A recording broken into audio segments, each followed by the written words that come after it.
আজকে সকালে স্নান সেরে পুজো করে নিয়েছি, তারপরে এলাম একটু ওপরে বারান্দায়। রোজ দিন আমি বারান্দা থেকে যে কোনো একটা বা দুটো ফুল নিয়ে যাই লিভিং রুমে আদিযোগী যে শিব ঠাকুর আছে ওখানে দেওয়ার জন্য। বারান্দার এই ফুলগুলো দেখতে এতটাই ভালো লাগে যে আমি রোজ দিন এত ফুল তুলি না, একটা করেই তুলে নিয়ে আসি। আজকে না সকাল সকাল আমার রান্না বান্না সব হয়ে গেছে। আজকে সকালবেলা আমি স্নান করার আগেই রান্না বান্না করে নিয়েছি। রোজ দিন রান্না করতে করতে এত দেরি হয়ে যায়, আমি তাই ভাবলাম আজকে সকাল সকাল রান্নাটা করে নিই। তাই জন্যে সকালে সমস্ত কাজকর্ম আগে করে নিয়েছি, তারপরেই আজকে লিভিং রুমটা গোছাচ্ছি। রোজ দিন না আমি লিভিং রুমটা একটু গুছিয়ে বা অর্গানাইজ করে রাখি। কালকে তো সোমবার ছিল, সেই জন্য আমি প্রত্যেক সোমবার তো ঘর মোছামুছি করি, আর ঘর মোছার সাথে সাথেই পুরো টিভি ক্যাবিনেটটা ডাস্টিং করেছিলাম। যেদিন আমার ঘর মোছার দিন থাকে সেদিনটা আমার অনেক দেরি হয়ে যায়, তখন আমি আর বাকি কোনো কিছু গোছানোর সময় পাই না। একদিনে এত কিছু করে উঠলে একটু অসুবিধেই হয়, তাই জন্য ভাবলাম আজকে এই সময়টা আমি ফ্রি পেয়েছি, এই সময়টা সব জিনিস জায়গায় গুছিয়ে রাখি।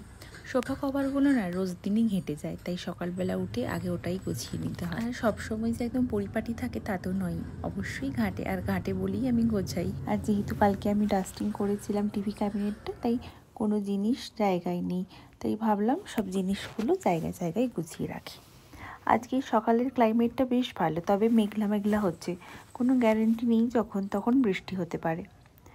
এই যে সব বই আরও যে টুকিটাকি সাজানোর জিনিসপত্র এগুলো সব নোংরা হয়ে গিয়েছিল, প্রচণ্ড ধুলো পড়ে, তাই সপ্তাহে একদিন বা 15 দিনে একদিন করে যদি না ডাস্টিং করি প্রচণ্ড ধুলো হয়ে যায় জায়গাটা। আসলে এখানে এত হাওয়া দেয় তো, তাই হাওয়ার সাথে সাথে প্রচণ্ড ধুলো আসে। এই সব জিনিসপত্রগুলো সরিয়ে দিয়ে পুরো ক্যাবিনেটটা ভালো করে পরিষ্কার করেছিলাম, কিন্তু কালকে আর আমি এগুলো জায়গায় রাখিনি, তাই ভাবলাম আজকে এই সময়টাই রেখে দিই। আগের দিন আমরা বাজারে গিয়েছিলাম, অল্প কয়েকটা সবজি নিয়ে এসেছি, আবার কিছুক্ষণ পরে এগুলো আবার ফ্রিজে ভরে রাখবো। এই ধরনের সময়গুলো না আমার খুব ভালো লাগে, মানে সকালবেলার দিকে যদি রান্না বান্না হয়ে যায় অনেকটা যেন ফ্রি লাগে। তারপরে ধীরে সুস্থে যেন বাড়ির কোনায় কোনায় কত কাজ আমি খুঁজে পাই, আর খুব ভালোও লাগে ওই কাজগুলো সেরে নিতে। এই সময় কুর্গ থেকে ফিরে আসার পরে না একদম সবজি খেতে ইচ্ছে হচ্ছে না, জানি না কেন, একদম ভালো লাগছে না।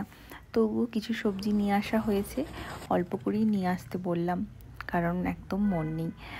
আর সেই আদাও নিয়ে আসা হয়েছিল কালকে, তো সেই আদাগুলো ভালো করে সকালবেলা জল দিয়ে ধুয়ে দেখলাম যেহেতু সকালের দিকটা একটু রোদ বেরিয়েছে, তাই রোদের মধ্যে শুকনো করতে দিয়ে দিয়েছি। কিছু আদার মধ্যে একটু প্রবলেম ছিল, তাই ভাবলাম ওগুলো বেশি দিন না রেখে ওগুলোকে আগে বেটে নিয়ে ফ্রিজে রেখে দিই। তাই জন্য এখন আমি এই আদাগুলোকে ভালো করে বেটে ডিপ ফ্রিজে রাখবো। তারপরে এই আদাটা বাটা হয়ে গেলে একটু ভেবেছি রসুনটাও ছাড়িয়ে রাখবো, যদি সময় পাই বা ইচ্ছে হয়। মাঝে মাঝে না একেবারেই কোনো কিছু করতে ইচ্ছে করে না, মানে ওই একটু রান্না করে নেওয়ার পরেই যেন মনে হয় যে আজকে আর কিছু ভালো লাগছে না। তারপরে আবার আগের দিন খুব ইচ্ছে হয়, দেখি যেন দৌড় করে সব কাজগুলো গোছানো হয়ে গেল। সারাদিন ছোটো মোটো কাজ করতে করতে কখন যে সময়টা কেটে যায় বোঝাই যায় না। মেয়েদের ঘরকন্নের কাজ যেন শেষই হতে চায় না, একটা না একটা কিছু না কিছু লেগেই থাকে। যেহেতু সামনে পুজোও চলে আসছে, তাই জন্য ভাবলাম যতটা যেরকম পারছি একটু করে গুছিয়ে রাখি। এখন থেকে যদি একটু পরিষ্কার করে রাখি তাহলে আর পরের দিকে এতটা পরিশ্রম হবে না। দেবায়নের যেহেতু পরীক্ষা খুব সামনেই এগিয়ে আসছে, তাই জন্য আমি ওটা নিয়ে আরোই ব্যস্ত, তাই জন্য আমি সকালের দিকটাই যতটা পারছি করে নিচ্ছি, কারণ ওর পরীক্ষা শেষ হলেই পুজো শুরু। আমরা এখন দুপুরে খাওয়া দাওয়া করে নিই। সবাই খুব ভালো থেকো, সুস্থ থেকো, দেখা হচ্ছে নতুন ভিডিও নিয়ে। Bye bye.